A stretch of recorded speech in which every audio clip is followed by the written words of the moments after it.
iniciamos con la ponencia. El día de hoy, 20 de julio de 2023, tenemos la ponencia Implicancias y aspectos procesales de la responsabilidad penal de las personas jurídicas, a cargo del doctor Julio César Espinosa Goyena, quien es abogado especializado en procesos penales. Fue secretario técnico de la Comisión Redactora del Código Procesal Penal y la Comisión de Implementación del Código Procesal Penal. Autor de diversos artículos especializados en materia procesal penal. Bienvenido a Lima Norte, doctor Espinosa Goyena. Por favor, si fuera tan amable de encender su micrófono para dar inicio con su disertación. Bien, buenas tardes con todos. Buenas tardes. Primero saludar al doctor Luis Chauca Palma, compañero, amigo de las aulas sanmarquinas, saludar la labor que vienen haciendo en Lima Norte, particularmente la labor de capacitación y promover constantemente el conocimiento y la discusión de temas jurídicos de actualidad. En esta oportunidad yo voy a abordar un tema que se me ha encargado referido a la responsabilidad penal de las personas jurídicas. Pero dado que mi especialidad, mi práctica es particularmente el derecho procesal penal, a eso me he dedicado particularmente desde muy temprana edad profesional, entonces voy a abordar yo las implicancias, y así hemos denominado esta ponencia, las implicancias o aspectos o cuestiones procesales que generan discutir un tema tan interesante y actual como la responsabilidad penal de las personas jurídicas. Voy a entonces plantear una breve reseña de cómo en la normatividad nacional, en la normatividad penal peruana, surge y se va desarrollando todos estos aspectos. O sea, el modo como se ha incorporado la regulación acerca de las consecuencias que pueda asumir una persona jurídica. Luego, la parte procesal específicamente acerca de cuáles son los presupuestos para que una persona jurídica pueda ser válidamente emplazada, incorporada a un proceso penal.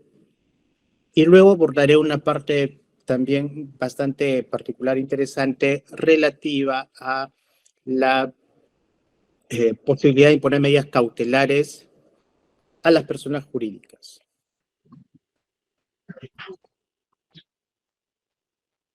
A ver, primero quiero hacer una suerte de resumen de cómo surgió en la regulación penal peruana todos estos aspectos vinculados a la responsabilidad penal de la persona jurídica. A ver, el punto de partida, hay que siempre entender que en los últimos años en el derecho comparado, estamos hablando por lo menos en los últimos 30 años, en el derecho comparado ha existido una intensa discusión acerca de romper un principio clásico del derecho penal liberal, según el cual las personas jurídicas no delinquen. Todos recordamos que los conocimientos y la teoría, digamos, más clásica de derecho penal se afirmaba en este famoso aforismo en latín del societas potestas non delinquere. O sea, las personas jurídicas no pueden cometer delitos. Pero este principio, que ha sido un principio, repito, digamos, tradicional, clásico del derecho penal liberal, es una cuestión, un postulado que en realidad ha venido siendo puesto en cuestión desde fines de la década de los 80 en diversos frentes, básicamente en ordenamientos normativos europeos, también el derecho anglosajón, a partir de la necesidad de ir generando nuevos mecanismos para luchar contra la criminalidad y particularmente contra la criminalidad organizada. Es por ello que nuestro legislador del año 1991, tomando como fuente esa discusión que ya se había generado en la década de los 80, incorpora, este es el primer referente, el primer gran referente, incorpora en el artículo 105 las denominadas consecuencias accesorias.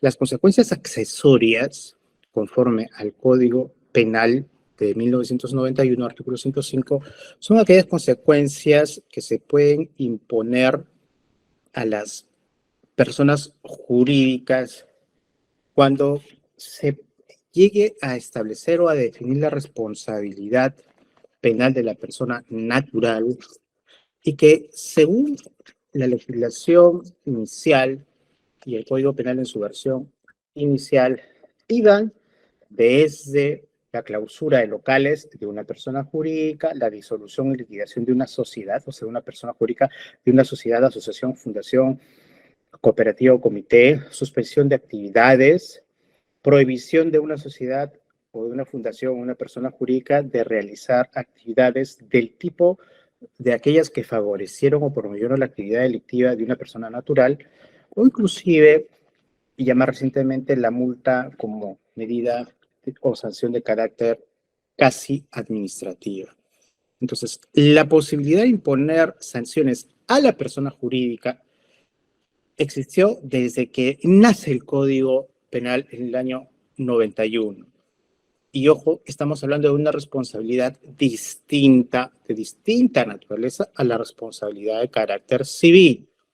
Cuando hablamos de consecuencias accesorias en su versión inicial del año 91, estamos hablando de consecuencias que no tienen un contenido patrimonial, que no se miden, que no se imponen en términos patrimoniales, en términos monetarios, sino más bien de unas consecuencias que le sirven al derecho penal para expandir de modo más intenso su potestad punitiva y poder aplicar a las personas jurídicas en cualquiera de sus manifestaciones sanciones que parecieran ser de naturaleza administrativa, pero que en buena cuenta se regulan y están previstas con la finalidad de hacer más intensa la respuesta del sistema penal cuando una persona jurídica, utilizando la organización, favorece o encubre la realización de un delito cometido por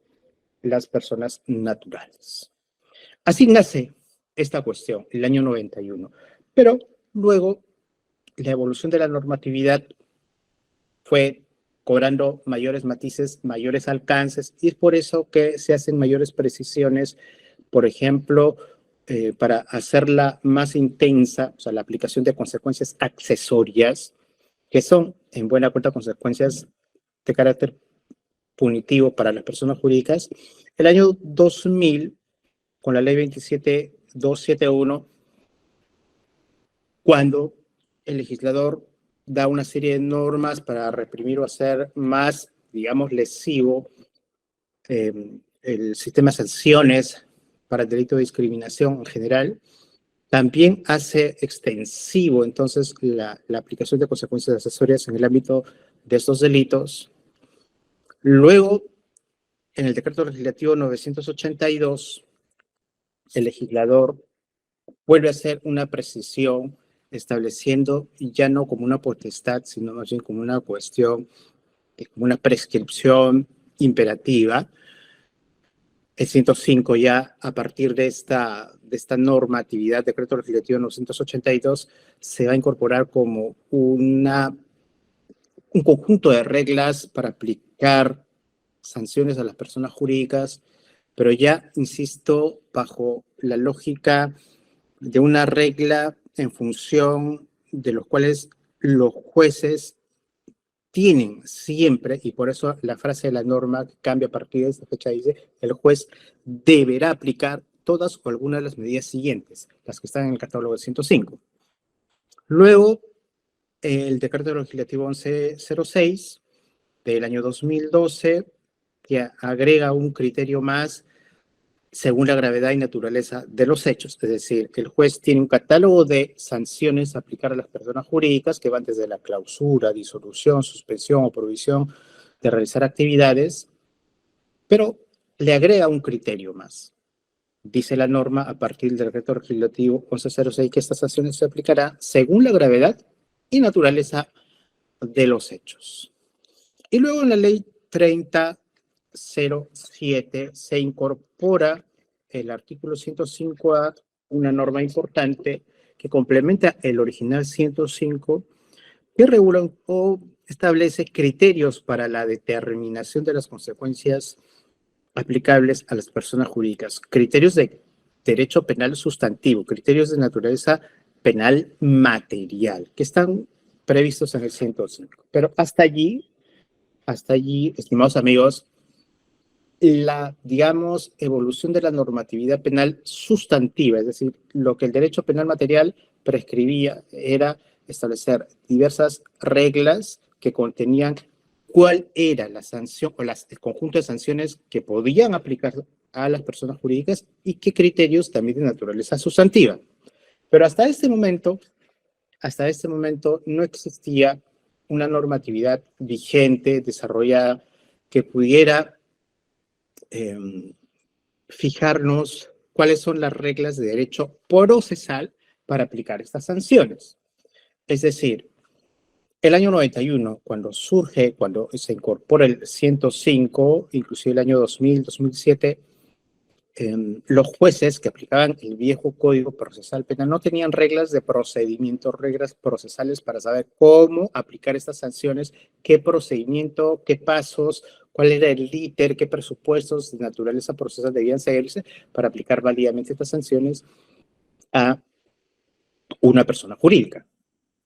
Y fue por ello que el Código Procesal del año 2004, el legislador del 2004 decide más bien desarrollar ya un capítulo del Código Procesal con la finalidad de establecer cuáles son esas reglas procesales.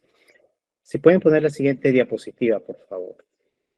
Es así como el año 2004, con el Código Procesal ya promulgado, decreto legislativo 957, se van a incorporar dos normas muy importantes. El artículo 90 del Código Procesal Penal y siguientes, que regulan los presupuestos para poder incorporar válidamente a una persona jurídica en el proceso penal.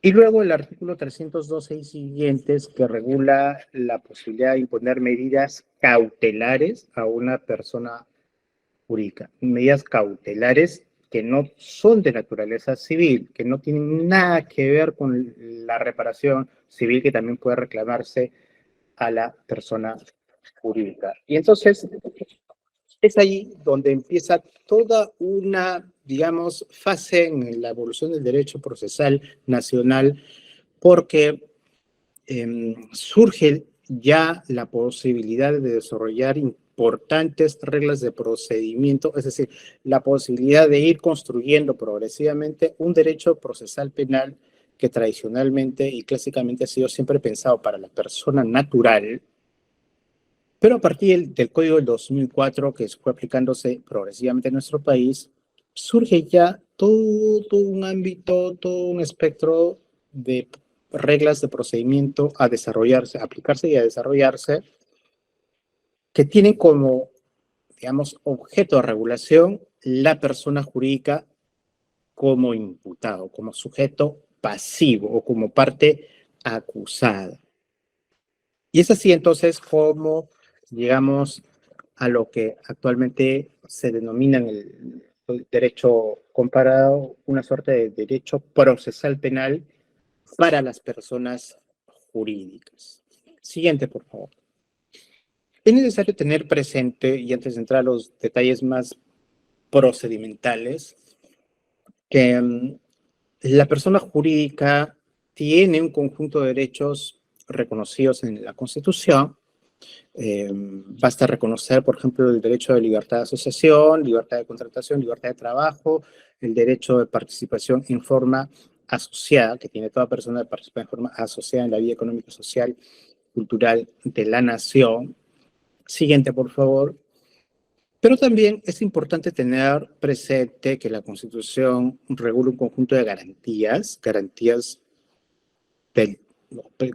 o principios de la función jurisdiccional o que integran lo que el 139 indica, un conjunto de garantías procesales fundamentales, entre las cuales están el debido proceso, tutela judicial efectiva, la publicidad, motivación, la inaplicabilidad de la analogía de la ley penal, etcétera. O sea, toda la gama de garantías fundamentales de carácter procesal que están reguladas también en la Constitución, pero que también pueden ser ejercidas, pueden ser reclamadas por la persona jurídica cuando está comprendida o cuando existe la posibilidad de que sea emplazado o emplazada a un proceso penal. ¿Por qué es importante hablar de estos derechos fundamentales? Tanto los derechos fundamentales o de las libertades que tiene una persona jurídica como las garantías procesales fundamentales que también están en la Constitución, porque son o es con base en estos derechos fundamentales, en estas dos, digamos, grandes ramas de derechos fundamentales, que luego el Código va a ir regulando a nivel de la legislación ordinaria, el Código Procesal Penal, todos los alcances del procedimiento para su inclusión, su incorporación como parte procesal y la posibilidad de imponerle medidas cautelares y luego sanciones. Siguiente, por favor. Entonces, voy a explicar brevemente cuáles son las reglas que ha contenido o contiene el Código Procesal Penal. Repito, hasta antes del Código del 2004, los jueces no tenían posibilidad de saber o de conocer con, digamos, un procedimiento ordenado, definido en la norma, cómo incorporar a las personas jurídicas a quienes se les pretende o a quienes se les persigue para imponer al final del proceso sanciones, o mejor dicho, las consecuencias accesorias que están en el artículo 105. Teníamos un catálogo de cuáles eran esas consecuencias accesorias, las sanciones, pero no sabíamos cuál era el camino procesal a seguir. Es a partir del, repito, Código Procesal Penal que estas reglas ya se van a incorporar y nos parece interesante resumir o por lo menos comentar cómo se han regulado estas primeras reglas acerca de la incorporación. Veamos entonces. Las reglas están reguladas en el artículo 90 del Código, que establece o que se resumen en 4 aspectos. Primero, la oportunidad. La pregunta es, ¿en qué momento del proceso penal puede incorporarse una persona jurídica como sujeto pasivo? Y hago acá una suerte de pie de página. ¿Por qué en la doctrina y también en la jurisprudencia se habla de sujeto pasivo? ¿Qué quiere decir que se incorpore a la persona jurídica como sujeto pasivo? ¿Y por qué se utiliza esta categoría? Pues es muy simple. Se utiliza esta categoría, o sea, la persona jurídica como sujeto pasivo, es una cuestión puramente nominal de nomenclatura, pero se utiliza esta denominación para poder distinguirla de la persona jurídica incorporada al proceso penal como tercero civilmente responsable. Y eso es necesario distinguirlo. Explico. La persona jurídica en el proceso penal puede ser incorporada para responder por las consecuencias civiles junto con los imputados. Cuando eso sucede, tendrá condición de tercero civil responsable. Pero no estamos abordando ni tratando en esta oportunidad los temas de carácter pecuniario, civiles o las consecuencias civiles derivadas del delito. Estamos hablando de las consecuencias accesorias reguladas en el 105. Entonces, para distinguir la incorporación de la persona jurídica de los aspectos civiles y hacer la precisión de que se incorpora para efectos de una posible sanción o imposición de las consecuencias que están en el 105, se utiliza como una suerte de convencionalismo en la doctrina comparada también en nuestro país y en la jurisprudencia también local, la denominación sujeto pasivo. ¿Por qué sujeto pasivo? Porque es el sujeto sobre el que recae una pretensión. La pretensión para imponérsele las consecuencias accesorias del 105. Entonces, ¿cuál es la oportunidad? Pues según el artículo 90 del Código, la persona jurídica, siempre que sea pasible de imponérsele alguna de las consecuencias, sea 104 o 105, dice, deberán ser emplazadas e incorporadas en el proceso a instancia del fiscal. Pero la oportunidad, el momento, la posibilidad de que sea incorporada una persona jurídica al proceso penal, dice la norma y específicamente el artículo 91, sucede desde el momento en que el fiscal emite la disposición de formalización de la investigación preparatoria hasta antes de que concluya dicha etapa, la etapa de investigación. Es decir, el mismo espacio que tiene, procesalmente hablando, que tienen las personas, las personas naturales, es decir, el mismo momento en el que se puede incorporar a una persona natural, o sea, la fase de investigación preparatoria, es el momento o periodo durante el cual puede ser incorporada una persona jurídica como sujeto pasivo. Repito, hasta antes de que concluya la investigación preparatoria. ¿Qué significa ser incorporada como sujeto pasivo? Pues significa tener condición de parte procesal.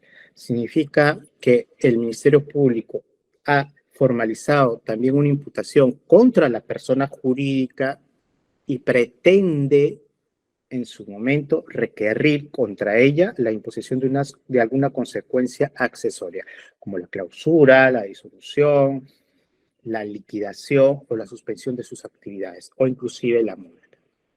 Entonces, esto es lo primero.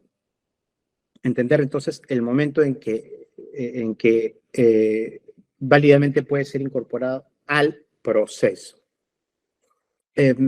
Surgirán luego diversos problemas ya en la práctica y de ello da cuenta la jurisprudencia reciente, la casuística, yo diría, de los últimos 4 años en nuestro país, porque va a ocurrir y está sucediendo muchos casos en los cuales se presenta un desfase temporal entre el momento en que el fiscal formula el requerimiento para incorporar a la persona jurídica como sujeto pasivo del proceso y el momento en que finalmente se decide su incorporación. Explico. El segundo presupuesto que estoy acá explicando es el tema de la legitimación procesal. Legitimación procesal significa responder a la siguiente pregunta. ¿Quién es el sujeto procesal legitimado para requerir, para incoar, para postular la incorporación de una persona jurídica al proceso penal en su condición de sujeto pasivo? Pues el artículo 91 dice claramente que el único sujeto procesal llamado o con potestad para solicitar que se incorpore una persona jurídica al proceso penal es el Ministerio Público. No así el actor civil, no así el agraviado. ¿Y cuál es la razón? Pues esto la Corte Suprema también lo ha explicado de alguna manera. La razón es que la incorporación de la persona jurídica como sujeto pasivo se hace con la finalidad de requerir, respecto de ella, de la persona jurídica, de requerir un tipo de consecuencias que son parte de la pretensión punitiva del Estado. Las consecuencias del 105, insisto, son expresión de la potestad punitiva, son sanciones que tienen un contenido punitivo. Y si es así, el único llamado a ejercer dicha pretensión por ser el titular de la acción penal es el Ministerio Público. Eso entonces, tenerlo presente. Las reglas de procedimiento son las que están también establecidas en el 90 y en el 91. Ya hemos dicho que a una persona jurídica se le puede incorporar solamente desde el momento en que se formaliza la investigación preparatoria hasta antes de que concluya la etapa de investigación preparatoria. Pregunta, ¿y se le puede incorporar antes? ¿Puede emplazársele antes? O sea, en la fase preliminar, ¿podría el Ministerio Público durante las diligencias preliminares ya incluir a la persona jurídica para que también tenga un espacio de defensa en la fase de diligencias preliminares? Pues esto no está regulado explícitamente en el código, pero en la casuística, en la jurisprudencia más o menos ya afirmada, se entiende que no hay inconveniente en que la persona jurídica pueda ser, digamos, preliminarmente emplazada, aun cuando su incorporación formal, definitiva y con todas las consecuencias que eso genera, tanto para el Ministerio Público como para la propia persona jurídica, van a suceder recién desde el momento en que se formaliza la investigación preparatoria y existe ya una imputación. Esa es una regla entonces fundamental. ¿Cuál es el procedimiento del trámite? Está en el artículo 91.2 del código. El 91.2 nos dice que el trámite que se seguirá es el mismo que se sigue para la incorporación de los otros sujetos procesales y particularmente para, por ejemplo, la incorporación también de la persona jurídica como tercero civilmente responsable. O sea, requerimiento del Ministerio Público por escrito, insisto, luego de formalizar la investigación preparatoria, luego un procedimiento de contienda básico que es el regulado en el artículo 8 del Código. El juez de investigación preparatoria corre traslado del requerimiento a quien tiene condición de persona jurídica, a quien está siendo reclamado como posible sujeto pasivo. Luego de ello, el juez penal comunica a las demás partes para que estén informadas, pero convoca a una audiencia para discutir su incorporación, una audiencia donde participa el Ministerio Público y participa la defensa de la persona jurídica. En la audiencia, lo que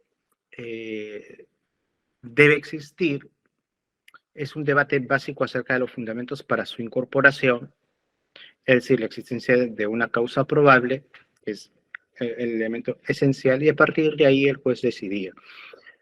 La persona jurídica, entonces, a diferencia de la persona natural en el proceso penal, queda válidamente comprendida como sujeto procesal, como parte con una resolución judicial, ¿no? A diferencia de la persona natural que será incorporada, será constituida como parte y válidamente emplazada con la sola disposición de formalización de la investigación preparatoria, ¿no? Esa es una diferencia interesante de este modelo.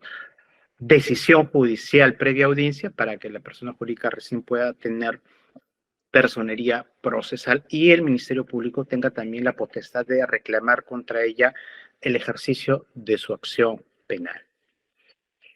¿Cuál es la consecuencia de haber incorporado a una persona jurídica como sujeto pasivo? Pues que se activan respecto de él todo el conjunto de derechos y garantías que existen o que están también reconocidos para la persona natural. El artículo 93 del Código dice literalmente, la persona jurídica incorporada en el proceso por decisión judicial, en lo concerniente a la defensa de sus derechos e intereses legítimos, goza de todos los derechos y garantías que este Código concede al imputado. Y acá se abre una gama amplia de posibilidades, ¿no? Así como el imputado tiene derecho de defensa, la persona natural, pues la persona jurídica, si ha sido incorporada como sujeto pasivo, pues también tendrá derecho de defensa en todas sus manifestaciones. Así como la persona natural tiene derecho a generar elementos de convicción y luego actos de prueba, pues la persona jurídica también tendrá derecho a discutir, a poner en cuestión la imputación que se formula contra ella para poder defenderse y para poder refutar la tesis del Ministerio Público que pretende contra la persona jurídica en su momento y al final de la investigación postular la aplicación o la imposición de una consecuencia accesoria. En síntesis, todos los derechos de los que goza la persona natural los puede también ejercer la persona jurídica por la importancia y por la gravedad de lo que significaría en su momento la posibilidad de imponerse contra ella una sanción de las que están en el catálogo del 105. Téngase presente que el catálogo del 105 regula sanciones, digamos, importantes, muchas de ellas graves para la persona jurídica. Esto es algo que muchas veces, digamos, no se advierte, pero que consiste en un aspecto del derecho penal y procesal penal que recién está, digamos, surgiendo en nuestro medio. Pero el 105, numeral 2, establece, por ejemplo, como una consecuencia accesoria la disolución y liquidación de la persona jurídica. Por ejemplo, una sociedad anónima, por poner un ejemplo, una asociación, una fundación. La disolución o la liquidación de una persona jurídica equivalen, si se permite la analogía, equivalen a la pena de muerte de la persona natural. O sea, contra la persona natural no se puede imponer la pena de muerte, pero respecto a la persona jurídica, sí, digamos, utilizando una suerte de comparación, insisto, de analogía, a través del proceso penal sí se puede decidir la disolución de una persona jurídica con todas las consecuencias que ello puede acarrear, dependiendo de la naturaleza de la persona jurídica. Por lo tanto, ante la gravedad de esta posibilidad de imponerle sanciones como esta, o cualquiera de las que están en el catálogo del 105 del Código Penal, surge la posibilidad y el Código Procesal Penal le reconoce una serie de derechos y facultades que la persona jurídica puede echar mano para desarrollar sus actos de defensa. ¿Cómo se concreta entonces la pretensión penal respecto de la persona jurídica en lo que corresponde a la imposición de las consecuencias accesorias? Pues así, exactamente la misma lógica que sucede contra la persona natural. Me explico. Terminada la investigación preparatoria, el fiscal tiene la potestad de requerir el sobreseimiento o requerir la acusación, acusar. Pues es en ese momento donde se ejerce de manera más, digamos, plena la potestad persecutoria. Pues al momento de formular su acusación, si así fuera, el Ministerio Público, así como va a requerir, va a imputar un delito y va a requerir una determinada pena contra la persona natural, pues del mismo modo y en la medida que tenga relación con los hechos, puede en la acusación fiscal requerir contra la persona jurídica la imposición de alguna de las consecuencias contenidas en el 105. De modo tal que va a formar parte de la acusación todo lo relativo a las consecuencias que el fiscal pretenda contra las personas jurídicas, consecuencias de naturaleza punitiva. Y estas consecuencias serán objeto del mismo control de acusación a la que se somete la persona natural o el imputado persona natural. Luego de ello, si pasamos el control de la etapa intermedia de la acusación, ya llega la etapa de juicio y se da en el juicio donde, así como se discute la responsabilidad penal de la persona natural, pues también en el juicio se discutirá paralelamente la responsabilidad penal de la persona jurídica incorporada ya como sujeto pasivo y podrá defenderse de la pretensión del fiscal de imponerle alguna de las consecuencias del 105. Producto de lo cual, en la sentencia que dicta el juez de juzgamiento, según la naturaleza del delito, en la sentencia, así como el juez de juzgamiento o el colegiado pueden absolver o condenar a la persona natural, pues también podrán ejercer esa misma decisión respecto a la persona jurídica. Absolverla de la pretensión fiscal de la imposición de consecuencias accesorias o condenarla para imponerle alguna de las consecuencias accesorias que ha pretendido, que ha postulado el fiscal en su acusación. Y si es que la condena, podrá imponer cualquiera de las medidas del 105 que hayan sido postuladas, sustentadas por el fiscal en su acusación y discutidas o defendidas durante el juicio. Así es como finalmente se concreta la imposición de sanciones a la persona jurídica desde este punto de vista. Eso entonces en lo que corresponde a las reglas básicas procesales. Si puede avanzar, por favor. Vamos a ver. Acá quiero comentar brevemente algunos antecedentes, ya luego haber explicado ese marco normativo y procesal. Cuando no existía el Código Procesal Penal, hubieron algunos, muy pocos casos donde se impusieron consecuencias accesorias. Me refiero cuando regía todavía el Código del 40. Este es uno de ellos, el caso América Televisión, en un caso de los que corresponden al conjunto de procesos penales de los casos Fujimori y Montesinos. Hubo un caso en el que estuvieron comprendidos los accionistas entonces, estamos hablando fines del 90, principios del 2000, accionistas de la compañía peruana de radiodifusión Canal 4. Y en aquella oportunidad, el juzgado de primera instancia sí impuso una consecuencia accesoria del 105, específicamente la prohibición de volver a realizar actividades de las cuales o dentro de las cuales se había cometido el delito. El delito que se le imputaba a las personas naturales, en aquel caso, era el delito de peculado. Siguiente, por favor. Esta fue la sentencia de segunda instancia de la Corte Suprema, vía recurso nulidad, el recurso nulidad 3766 de la primera sala penal transitoria, diciembre del año 2006. La Corte Suprema declaró haber nulidad, es decir, revocó la sanción impuesta, la sanción penal impuesta a la empresa, la consecuencia establecida en el 105, y declaró que debía revocarse esa sanción, bueno, por consideraciones que no vienen al caso ahora, digamos, profundizar. Lo concreto es que este es un primer antecedente en el que en la Corte Suprema, el año 2006, repito, viejo código, se discutió el tema y finalmente la Corte Suprema concluyó que no se debía aplicar esta consecuencia a esta persona jurídica. Siguiente, por favor. Tenemos luego también viejo código procesal penal, el caso Business Track.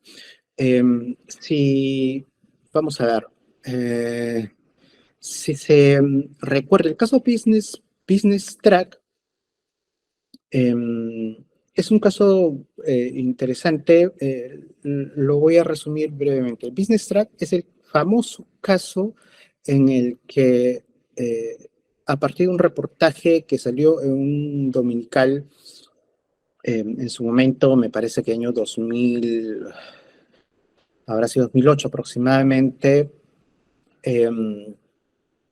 se denunciaba que había un exministro y un abogado haciendo algunas coordinaciones para lograr la concesión de unos lotes petroleros a partir de la grabación de unas conversaciones telefónicas que se hicieron a estos funcionarios y a un abogado.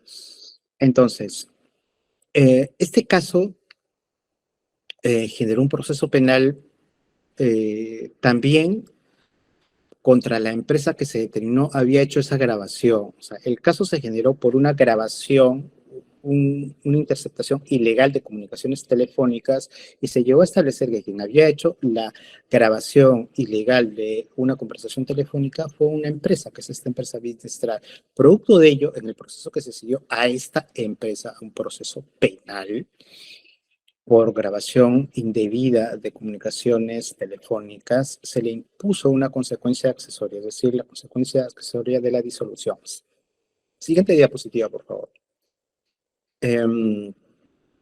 en primera instancia y luego en segunda instancia en la Corte Suprema vía recurso de nulidad 13 y 17 de septiembre del año 2017, la Sala Penal Parlamentaria de la Corte Suprema se declaró no dar lugar, es decir, se confirmó la imposición de esta consecuencia accesoria. ¿Qué consecuencia accesoria? Pues la contenía en el artículo 105, número 2 del Código Penal, o sea, la disolución. Este es por eso un caso emblemático porque sin estar vigente el Código Procesal del 2004, sin existir en el Código del 40 reglas de procedimiento, llega un caso a la Corte Suprema y la Corte Suprema convalida y decide disolver a la persona jurídica conforme a lo que, repito, dice 105, numeral 2. Por eso, un antecedente importante. Siguiente, por favor. Con ello, tenemos entonces estos referentes y entro brevemente al capítulo de medidas cautelares. Lo que quiero explicar, estimados amigos, es que si puede regresar, por favor, a la diapositiva anterior, sucede que hemos tenido casos que corresponden a la aplicación del viejo código, pero que finalmente terminaron imponiendo sanciones del 105 a determinadas empresas o personas jurídicas. No quiere decir que en la actualidad, año 2023, cuando ya está vigente el Código Procesal Penal del 2004, no existen casos. Por supuesto que sí existe, pero, digamos, casos complejos todavía no han concluido con sentencias. Los casos más emblemáticos actuales, donde se está discutiendo imponer consecuencias accesorias a personas jurídicas, son los casos en los que están comprometidas empresas que han desarrollado actividad económica importante y vinculados particularmente a los casos Odebrecht. En toda la gama de casos Odebrecht que son súper complejos y de los cuales hay muchísimos casos por delitos principalmente de colusión desleal y algunos por lavado de activos, se está discutiendo imponer a dichas empresas, a las empresas constructoras principalmente, y también a algunos partidos políticos, imponer consecuencias accesorias. Entonces, sucede, sin embargo, que esos casos aún no han concluido con sentencia firme. Todavía los principales casos donde se están discutiendo la posibilidad de imponer consecuencias accesorias en la sentencia se encuentran en fase de juicio oral y todavía no hay sentencias ni siquiera de primera instancia. Pero dentro de poco van a existir ya algunos precedentes importantes y se van a ir ya conociendo casos en los que, siguiendo el procedimiento que hemos explicado del Código 2004, finalmente se imponen consecuencias accesorias del modo, digamos, como lo ha previsto el Código del 2004. Pero sin perjuicio de hablar de las consecuencias accesorias como sanción penal, también tenemos que hablar de las medidas cautelares como sus equivalentes. Entonces, explico brevemente lo que corresponde a las medidas cautelares. Siguiente diapositiva, por favor, si pudiera. Vamos a ver. Las medidas cautelares son las que están reguladas en el 313. Yo les había dicho que hay dos gamas de normas importantes a estudiar para entender esto que estamos aplicando. Primero, el artículo 90 y siguientes del procesal penal, y luego habíamos dicho el artículo 312 y siguientes también del procesal penal. 312, 313, 300, hasta el 315. Pero, ¿qué significa esto? Que si bien las consecuencias accesorias del 105 pueden y deben aplicarse por el juez cuando se verifica que se han producido los presupuestos que dice el 105, deben imponerse. Pero en la sentencia, ocurre que el Código Procesal Penal permite que durante el proceso penal puedan también aplicarse análogas medidas con similar propósito preventivo a las que se puede denominar en términos generales medidas cautelares o medidas de naturaleza preventiva. Podemos discutir si son cautelares o preventivas, pero es una discusión teórica. Lo cierto es que se puede imponer durante el proceso medidas de título cautelar con la finalidad de poner término a la permanencia o prolongación de los efectos lesivos del delito, siempre que exista, dice el 313, peligro de obstrucción a la investigación, peligro de que se cometerán delitos de la misma clase de aquel por el que se procede. El ejemplo más digamos, elemental, más sencillo de entender, ocurre en los delitos ambientales. Explico. En un delito ambiental, por ejemplo, de contaminación, la empresa, el ejemplo típico, ¿no? La empresa minera que está vertiendo residuos químicos, minerales al río. Si se inicia contra la persona natural, supongamos contra el gerente de la minera, un proceso por delito ambiental, también se puede incorporar como sujeto pasivo a la propia empresa durante el proceso. Y si es que se verifica que, a pesar del proceso penal iniciado, la empresa sigue vertiendo residuos químicos nocivos, contaminantes al río, a pesar de la existencia de un proceso penal, pues no vamos a esperar hasta que se dicte la sentencia para recién imponer alguna medida contra la empresa. Ante la necesidad de prevenir o de evitar o de poner término a la continuidad lesiva de la acción delictiva, o sea, ante la necesidad de evitar que se siga contaminando el río con los residuos químicos que vierte la minera, se puede, a instancia del Ministerio Público, imponer medidas preventivas que son cautelares, que en buena cuenta son las equivalentes a las que están en el 105, pero impuestas durante el proceso a título cautelar. Siguiente, por favor.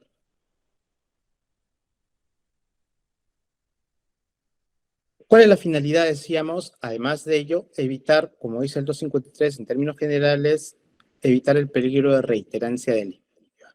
Por eso se define con mayor rigor a estas medidas como medidas preventivas. Siguiente, por favor. ¿Cuáles son los principios que regulan la imposición de las medidas preventivas? Esto, digamos, de manera muy rápida. Siguiente, por favor. Principios básicos, provisionalidad, que están en el 305, es decir, se imponen, pero pueden variarse, sustituirse o cesar. Así como cualquier medida cautelar, como la prisión preventiva, por ejemplo, puede variarse, modificarse o cesar. También este principio está reconocido para las cautelares o medidas preventivas contra las personas jurídicas en el 315. Siguiente, por favor.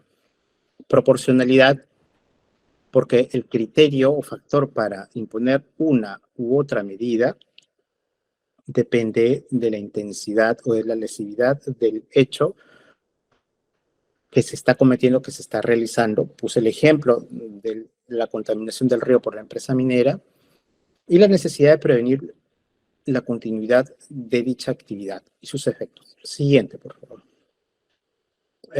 Siguiente, por favor. Cuando hablamos de proporcionalidad en lo que corresponde a las medidas preventivas, pues debemos tener presente que hay una escala de medidas cautelares o preventivas contra las personas jurídicas en el ámbito penal. Y creo que este gráfico nos ayuda a entender, así como por eso siempre hay que hacer una suerte de razonamiento analógico entre lo que es el derecho procesal para las personas naturales versus el derecho procesal para las personas jurídicas. Siguiendo la misma lógica, lo vamos a entender fácilmente. Así como para las personas naturales, hay toda una escala de medidas cautelares que se pueden imponer que van desde la comparecencia simple hasta la prisión con incomunicación, que es la más grave, y entre ambas, entre esos dos extremos, hay una gama amplia de medidas coercitivas que se les puede imponer. Pues lo mismo para la persona jurídica. Tenemos una escala de medidas que van desde la más simple, la menos lesiva, la menos intensa, que es la anotación registral. Luego viene la vigilancia judicial.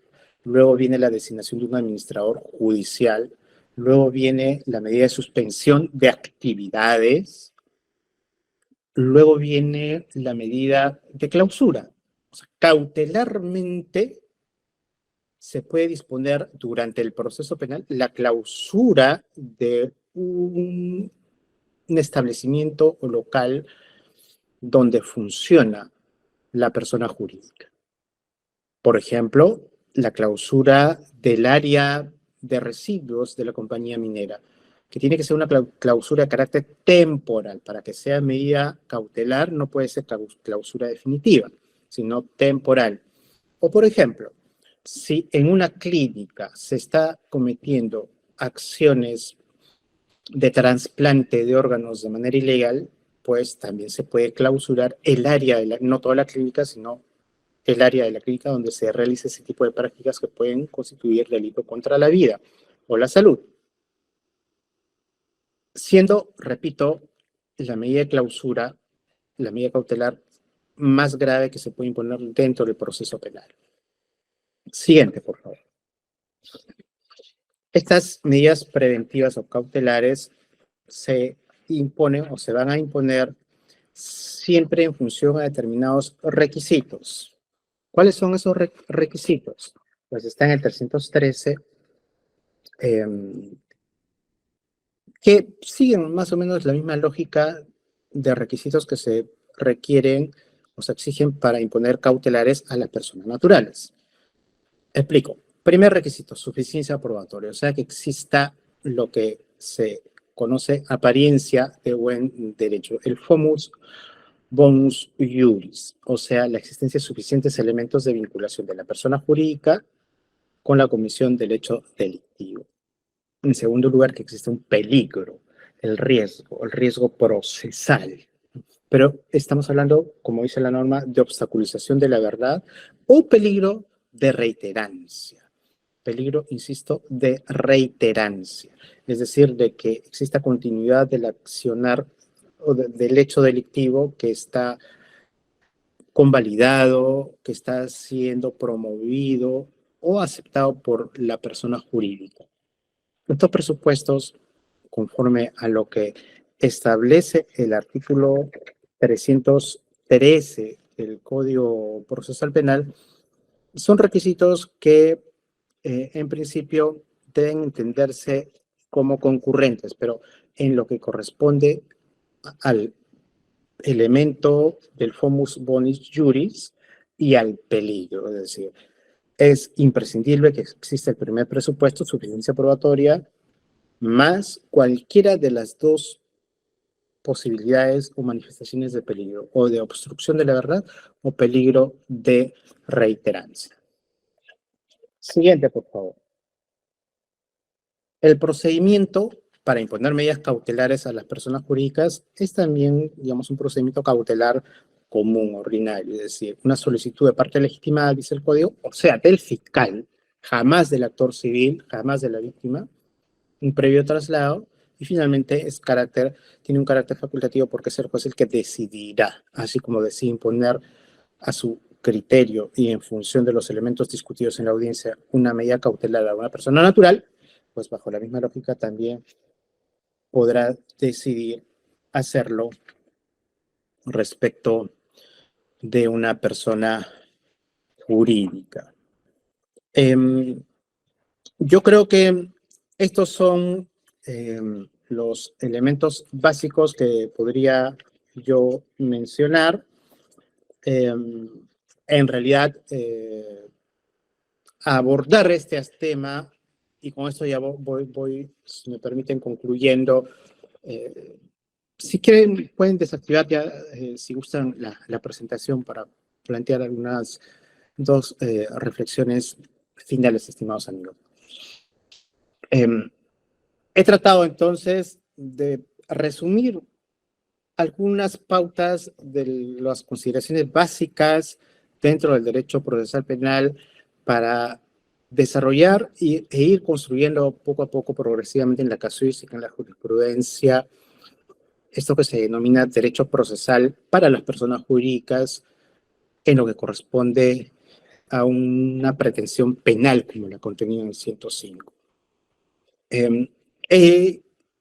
Este aspecto, sin duda, es un aspecto de suma actualidad, de suma importancia. Estamos, todos los operadores jurídicos, jueces, fiscales, abogados, estamos aprendiendo a desarrollar esos criterios. De hecho, la casuística que se conoce en nuestro país en los últimos años está más vinculada a procesos de naturaleza compleja, como delitos contra la administración pública, en los que hay empresas imputadas, lavado de activos, y también en el ámbito de los delitos ambientales. Pero poco a poco se va a ir extendiendo a otros ámbitos de la criminalidad y poco a poco vamos a encontrar quizás mayores precedentes, mayores, digamos, criterios que vaya desarrollándose en la jurisprudencia nacional o en la Corte Suprema. Pero qué duda cabe que estamos ante un nuevo modo de conocer y de estudiar el derecho procesal penal, clásicamente entendido solo para las personas naturales, pero a partir de estas herramientas que nos da la normatividad reciente, las podemos pensar y repensar para las personas jurídicas. Como decía Vicente Jimeno Sendra, profesor español, se abre toda una posibilidad para el derecho procesal penal que tiene un nuevo objeto de estudio, las personas jurídicas. Eso es, estimados amigos, lo que podía yo presentar, exponer, compartir con ustedes, y quedo agradecido por su atención. Y atento a si tienen cualquier tipo de pregunta, interrogante, encantado de compartirla con ustedes. Muchas gracias por su atención. Muchas gracias, doctor, por su interesante y magnífica exposición. Doctor, el comité me informó de que usted tenía programada una actividad ya programada con antelación, y a fin de no retrasarla en la misma, vamos a omitir la ronda de preguntas en esta ocasión. ¿Sí? Sin embargo, si los asistentes tuvieran alguna consulta referida al tema, por favor les invito a que la escriban en el chat de la sala, o si no, me los envían de manera interna para hacerla llegar al doctor, y lo puede responder de manera escrita. ¿Sí? Sí, yo encantado. Además, he dejado anotado, o mejor dicho, he compartido, les he remitido al comité organizador de la Fiscalía esta presentación resumida en PowerPoint, donde está toda la información, inclusive mucho más amplia de la que hemos conversado ahora. Y nada, yo quedo siempre encantado y muy gustoso de compartir con ustedes espacios como este. Sí, muchas gracias. Nuevamente agradecemos a nuestro ponente invitado, así como a la Presidencia de la Junta de Fiscales Superiores, a la Presidencia de la Junta de Fiscales Provinciales y a la Coordinación Académica por hacer posible este tipo de actividades. Con esto concluimos la actividad del día de hoy. Que tengan muy buenas noches. Hasta la próxima.